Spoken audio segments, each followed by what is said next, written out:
সুপ্রিয় শিক্ষার্থী, সম্মানিত অভিভাবক এবং শিক্ষকগণ, সকলে আমার সালাম গ্রহণ করবেন। আসসালামু আলাইকুম রহমতুল্লাহি ওয়া বারাকাতুহু।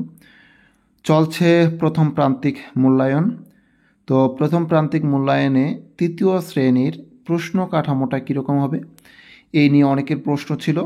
তো প্রথমত আজকের এই ভিডিওতে আমি ইংরেজি বিষয়টা আমি দেখাবো।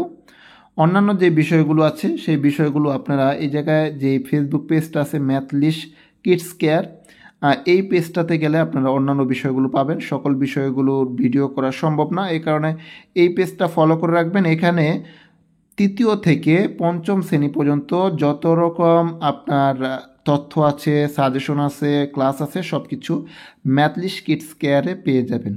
তো সবাইকে রিকোয়েস্ট করব, যারা ম্যাথলিস্ট পেজ থেকে দেখছেন বা ইউটিউব চ্যানেল থেকে দেখছেন, আপনারা সবাই ম্যাথলিস্ট কিডস কেয়ারে চলে যাবেন। সেখান থেকে আপনারা এই প্রশ্নগুলো দেখে নেবেন।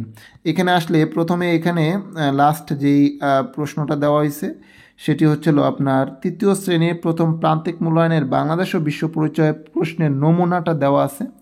এখানে আপনারা তৃতীয় শ্রেণীর যেই বাংলাদেশ ও বিশ্ব পরিচয় যে প্রশ্নটা আছে এই প্রশ্নটার নমুনা আপনারা এখানে দেখতে পারবেন। এখানে সঠিক উত্তরটি উত্তরপত্রে লিখো।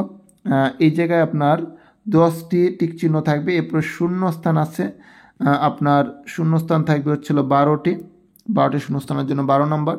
তারপরে ডান বাম থাকবে, এখানে আপনারা ডান বাম দেখতে পাচ্ছেন। তারপরে হচ্ছিল সংক্ষিপ্ত প্রশ্ন থাকবে, এখানে সংক্ষিপ্ত প্রশ্ন 10টা থাকবে। এরপর আপনার বড় প্রশ্ন থাকবে, এই বড় প্রশ্ন 8টি লিখতে হবে। এই জায়গায় 8টির জন্য হচ্ছে তো আপনার 48 নম্বর। এভাবে যদি আপনি করেন 6 8 48, প্রতিটা নাম্বারের জন্য আপনার 6 নাম্বার থাকবে, ঠিক আছে। এই যে সংক্ষিপ্ত প্রশ্নের জন্য 10টার জন্য আপনার 20 নাম্বার, তারপরে আপনার থাকবে মিলকরণ থাকবে, ঠিক আছে। এই হচ্ছিল আপনার বাংলাদেশ ও বিশ্ব পরিচয়। এবার আমরা চলে যাব ইংরেজি প্রশ্নে। ইংরেজি প্রশ্নের নমুনাটা একটু দেখাই। এখানে প্রথমত একটা প্যাসেজ দেওয়া থাকবে, read the passage carefully and answer the question নং 1 and 2, মানে 1 আর 2 এর প্রশ্নের উত্তরগুলো এখান থেকে দিতে হবে।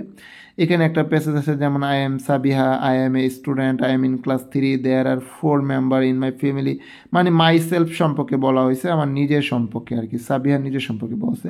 তো 1 নম্বরে আপনাদের থাকবে হচ্ছিল টিক চিহ্ন। এখানে টিক চিহ্নগুলো দেখতে পাচ্ছেন আপনারা, এই প্যাসেজ থেকে প্যাসেজটা পড়লে এই টিক চিহ্নের অ্যান্সারগুলো করতে পারবে। এরপরে 2 নম্বরে থাকবে আপনার প্রশ্ন। এই জায়গায় কিছু প্রশ্ন আপনারা দেখতে পাচ্ছেন, এই প্রশ্নগুলো থাকবে, এই প্রশ্নগুলো ওই প্যাসেজ থেকে লিখবে। এরপর আপনার এই জায়গায় ফিল ইন দ্য ব্ল্যাঙ্কস থাকবে, মানে শূন্যস্থান থাকবে, এই শূন্যস্থানগুলো আপনার পূরণ করতে হবে। 4 নম্বরে থাকবে ওয়ার্ড মিনিং, এখানে কিছু ওয়ার্ড থাকবে যেগুলোর মিনিং লিখতে হবে। এবার 5 নম্বরে আপনার answer the question of following any two, অর্থাৎ এইরকম প্রশ্ন থাকতে পারে, ঠিক আছে, এরকমটা থাকতে পারে। 6 নম্বর আছে ট্রান্সলেট ইনটু ইংলিশ, অর্থাৎ বাংলায় দেওয়া আছে, ইংরেজি বাংলায় দেওয়া আছে, এটাতে আপনার ইংরেজিতে করতে হবে। এখানে আপনার 6টা দেওয়া আছে, 1 2 3 4 5 6 7টা দেওয়া আছে, আপনার 5টা লিখতে হবে। এরপর make sentence with the following word, এই জায়গায় কিছু ওয়ার্ড দেওয়া থাকবে যেগুলো দিয়ে আপনার কী করতে হবে, বাক্য তৈরি করতে হবে, মেক সেন্টেন্স, ঠিক আছে।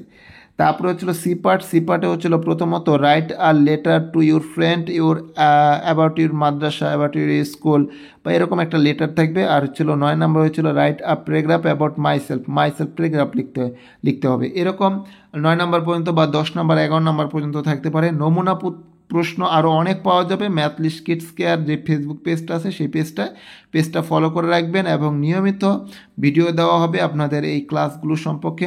আশা করি আপনাদের সন্তানদের উপকার হবে, তাই অবশ্যই পেজটি ফলো করে রাখবেন। ভালো থাকবেন, সুস্থ থাকবেন, দেখা হবে পরবর্তী ভিডিওতে। সে পর্যন্ত আল্লাহ হাফেজ, আসসালামু আলাইকুম।